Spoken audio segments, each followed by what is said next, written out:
The fields of verdant ridge stretched endlessly beneath a violet sky, their golden stalks swaying in the evening breeze like waves on a gentle sea. Darren Moss walked slowly along the dirt path leading back to his farmhouse, his boots leaving shallow prints in the dust. His shoulders ached from hauling grain sacks all afternoon, and his hands bore fresh calluses that stung when he flexed his fingers. The work never ended on a farm, especially one managed by a single man. He was nearly 40 now, though most days he felt older. The lines around his eyes had deepened over the years, carved by sun and sorrow alike. It had been 5 years since Miriam passed, 5 years since the fever took her in the space of 3 agonizing days. The house still felt too quiet without her laughter, too empty without her presence. He had kept himself busy with the farm, letting the endless cycle of planting and harvesting fill the void she left behind. It was easier than feeling. The sun was sinking toward the horizon when he reached the gate to his property. The wooden structure needed repairs, he noticed absently. Everything always needed repairs. He was reaching for the latch when he heard it, a soft, hesitant sound that made him freeze. Tap, tap, tap. Someone was knocking on the other side of the gate. But that made no sense. His farm sat nearly an hour's walk from the nearest neighbor, and visitors were rare enough to be noteworthy. Darren frowned, his weathered hand hovering over the latch. For a moment, he considered ignoring it, pretending he hadn't heard. But curiosity won out, as it usually did. He pulled the gate open slowly, the hinges creaking in protest. What he saw made him take an involuntary step backward. A woman stood in the fading light, if woman was the right word. Her skin was a pale, silvery blue, smooth and almost luminescent in the dimness. Delicate patterns traced along her neck and down her arms, markings that pulsed faintly with an inner glow, like captured starlight.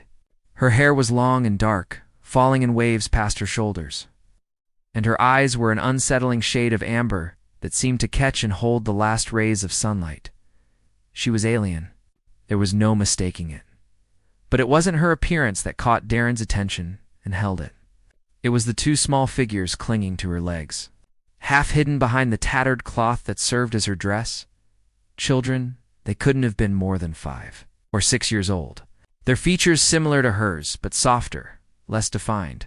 Their faces were gaunt, cheeks hollow with hunger, eyes too large and too tired for one so young. The woman's lips moved, and when she spoke, her voice was hoarse, barely above a whisper. "Please, I do not mean to frighten you." Darren found his voice, though it came out rougher than he intended. "You're not frightening me." It was mostly true.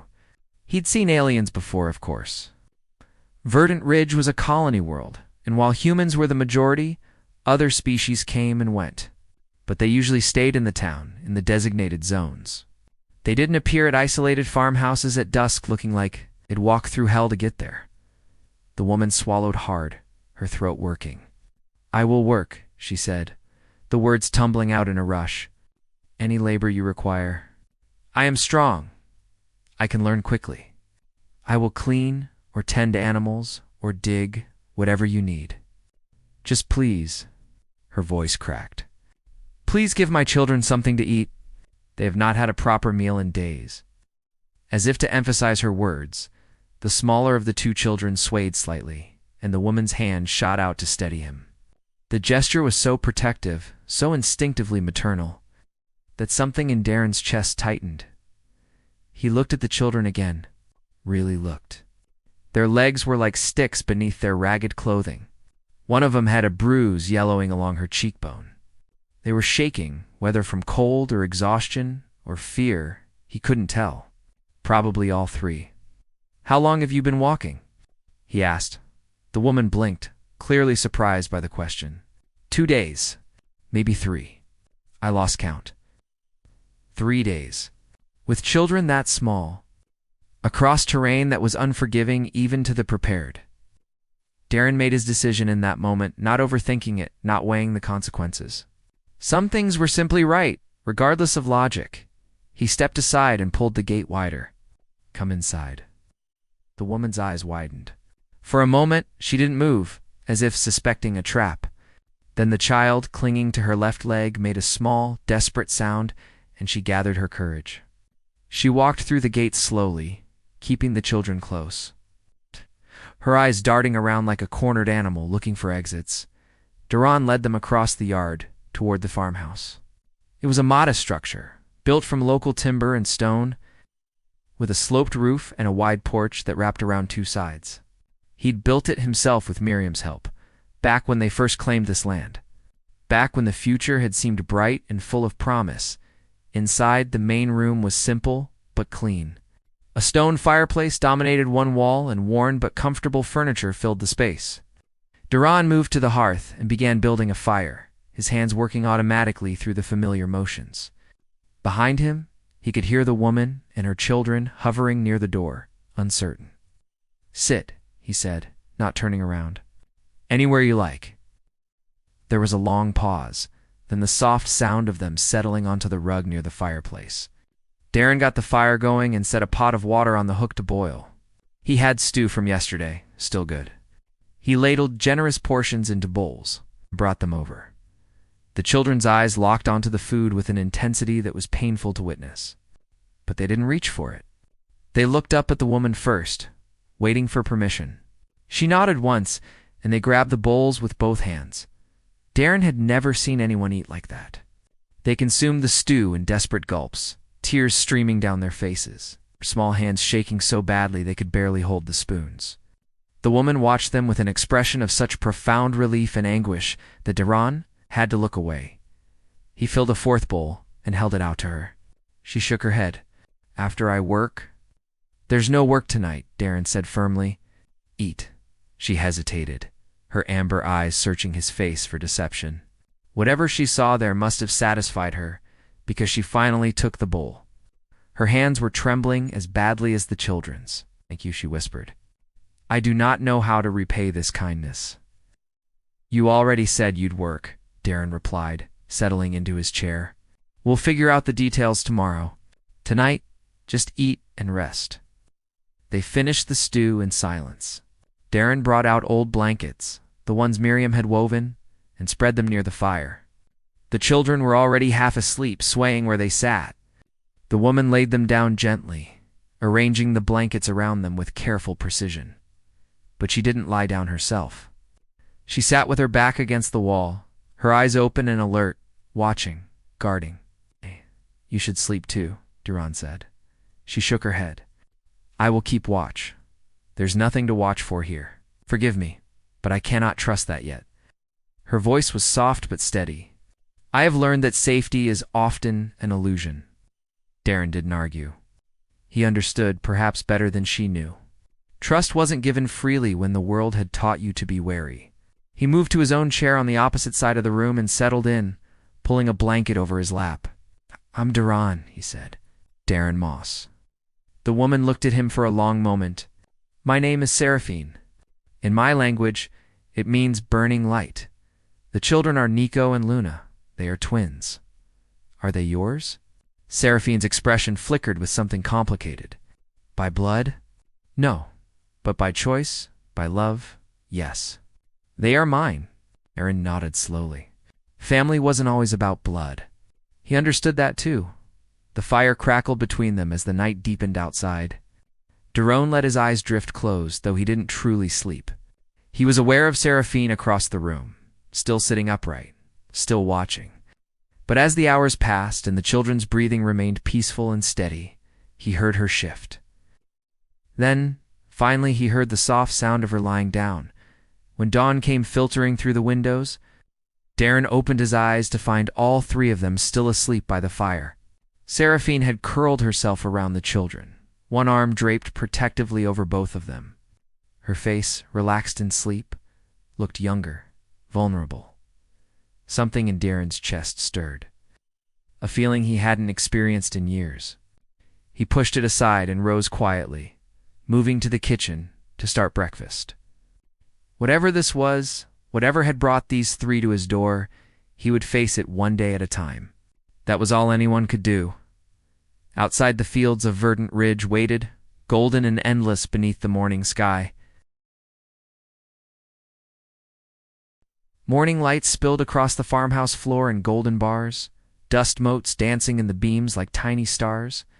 Darren stood at the stove, cracking eggs into a pan with practiced efficiency. The sizzle filled the quiet kitchen, accompanied by the gentle whistle of the kettle. He'd been awake for an hour, moving quietly so as not to disturb his unexpected guests. When he turned with plates in hand, he found Seraphine, already awake, sitting upright with her back rigid against the wall. Her amber eyes tracked his every movement with the wariness of a wild creature. The children still slept, tangled together in the blankets like kittens. "I should have been awake," she said, her voice tight with something like shame. "I should have started working already." Duran set the plates on the table. "The sun's barely up. Even farmers need breakfast before work." She stood in one fluid motion, her bioluminescent markings pulsing slightly brighter in the shadows. "I will prepare it. You have already done too much. It's already done." He gestured to the table. "Sit, eat while it's hot." Seraphine remained frozen, clearly uncomfortable with receiving rather than serving. Duran understood the impulse, the need to feel useful to earn one's place. He'd felt it himself after Miriam died, when well-meaning neighbors brought casseroles and sympathy. Sometimes accepting help was harder than giving it. "Please," he added, softer. "I made extra." She moved to the table slowly, perching on the edge of the chair like she might need to bolt at any moment. Duran sat across from her and began eating, keeping his movements casual and unhurried. After a moment, she picked up her fork and took a small bite. Then another. He pretended not to notice the way her eyes closed briefly in appreciation, or how her shoulders gradually relaxed. The children woke to the smell of food, blinking sleepily. Luna, the girl, whispered something in a language Duran didn't recognize. Seraphine responded in the same tongue, her voice gentle, and both children scrambled to the table. They ate with better manners than last night, though their hunger was still evident in every bite. When breakfast was finished, Seraphine stood immediately and began clearing the plates. Duran didn't stop her this time. He recognized the need to contribute, to maintain dignity through action. Instead, he moved to the door and pulled on his work boots. "I've got fences that need mending in the east field," he said. "If you meant what you said about working, I could use an extra pair of hands." Seraphine's face lit with something like relief. "Yes, I meant it." "What should I do with Nico and Luna?" Darren glanced at the children, who were watching him with those enormous eyes. "There's a safe area behind the house. Fenced in, nothing dangerous. They can play there while we work, unless you'd rather keep them closer. They will be safe." The question carried weight. Layers of past trauma. "God, my life," Darren said, and meant it. Something shifted in Seraphine's expression. She nodded once, decisive. "Then I will work." They spent the morning repairing fence posts, replacing rotted wood and tightening wire. Seraphine learned quickly, her movements efficient once she understood the task. She didn't complain when splinters pierced her palms or when the sun grew hot overhead. Darren found himself stealing glances at her, watching the way her markings seemed to pulse in rhythm with her breathing, the way she paused periodically to check on the children playing in the distance. Around midday, a hover cart appeared on the road leading to the farm. Darren straightened, shading his eyes. He recognized the vehicle before it stopped, the sleek silver paint and the official colony seal on the side.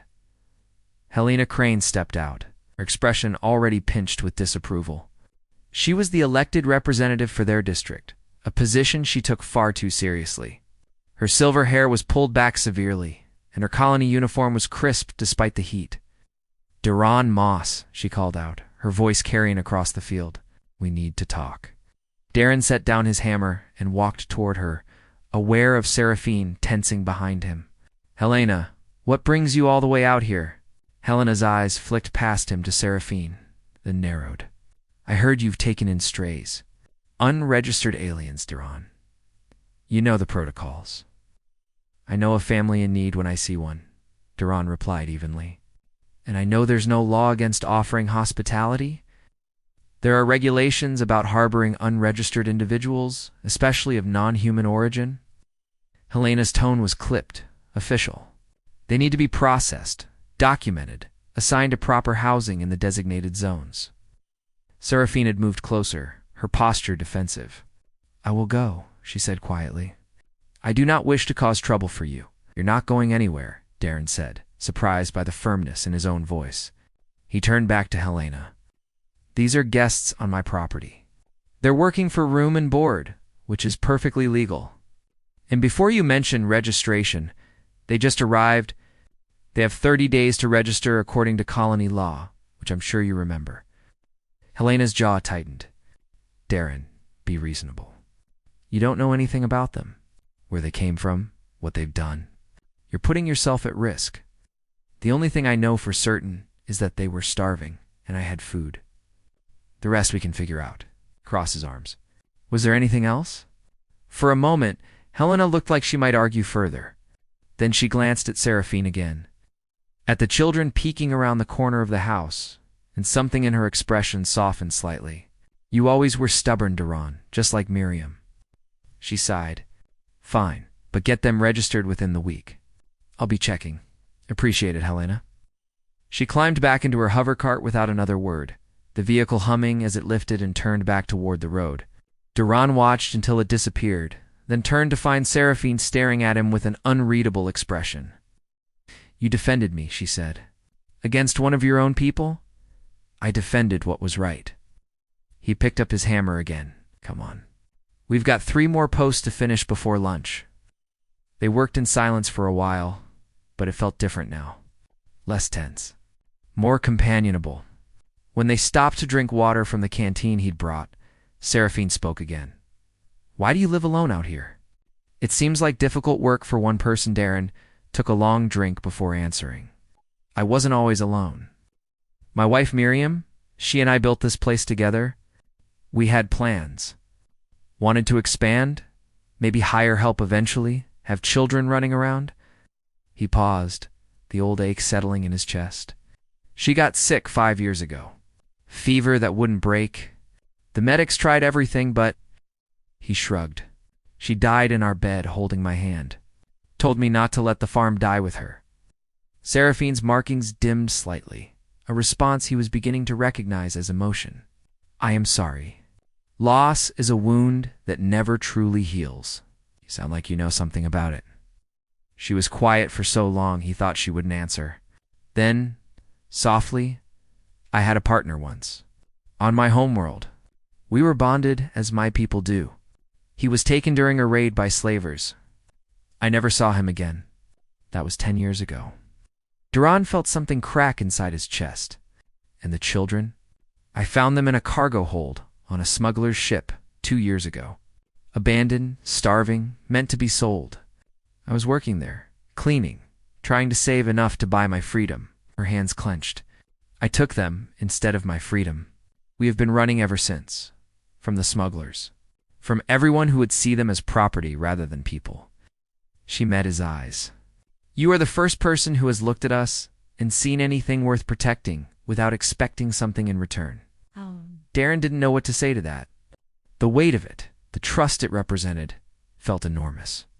Instead of words, he reached out and gently took one of her hands, turning it palm up to reveal the fresh splinters embedded there.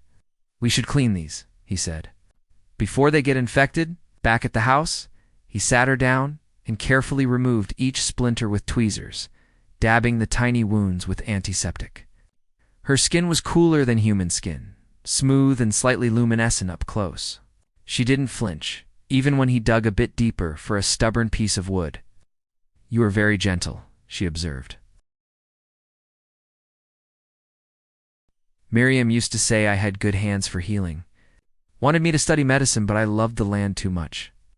He finished with the last splinter and wrapped her hand in clean gauze. There should be fine in a day or two. When he looked up, her face was closer than he'd realized. Those amber eyes studied him with an intensity that made his breath catch. For a moment, neither of them moved. Then Nico called out from the yard, breaking the spell. And Seraphine pulled back. Should check on them, she said. Standing quickly, right? Yes. Duran busied himself putting away the medical supplies, his hands suddenly clumsy. That evening, after another simple meal, they sat on the porch watching the twin moons rise over the fields. The children played with wooden toys Darren had carved years ago, meant for children he and Miriam never had. Seraphine sat on the steps, her markings glowing softly in the darkness. "Darren," she said suddenly, "may I ask you something personal?" "Sure. Do you ever feel guilty? For being alive when she is not?" The question hit him like a physical blow, but not an unwelcome one. It was something he'd never voiced aloud, not even to himself in the darkest hours. "Every day," he admitted. "For the first year, I couldn't even sleep in our bed. Felt like I was stealing something that belonged to both of us. And now I think she'd be angry at me for wasting the life she wanted me to live." He smiled sadly. Miriam never did tolerate self-pity well. Seraphine nodded slowly. "My partner used to say that living well was the only revenge worth taking against fate. I have tried to remember that, even when it felt impossible." They sat in comfortable silence after that, watching the children chase fireflies in the gathering dark. Something had shifted between them, a wall coming down brick by brick. Duran wasn't sure what was being built in its place, but for the first time in 5 years, he found himself looking forward to tomorrow later. As Seraphine settled the children for sleep, she paused by Darren's chair. "Thank you," she said quietly. "For today, for all of this. I know I keep saying it, but I mean it every time." "You don't have to keep thanking me," Darren replied. "Just being here is enough." She smiled then, a real smile that reached her eyes and made her markings pulse brighter. It transformed her face completely, revealing the beauty beneath the exhaustion and fear. "Then I will simply say good night, Darren Moss." "Good night, Seraphine." Watched her walk to her corner of the room, saw her curl protectively around the children once more. But tonight her eyes closed almost immediately. She trusted him enough to sleep without keeping watch. The realization filled him with a warmth he hadn't felt in years. Outside, the wind whispered through the grain fields, carrying with it the scent of growing things and new possibilities. Duran closed his own eyes, and for the first time in a long time dreamed of something other than the past.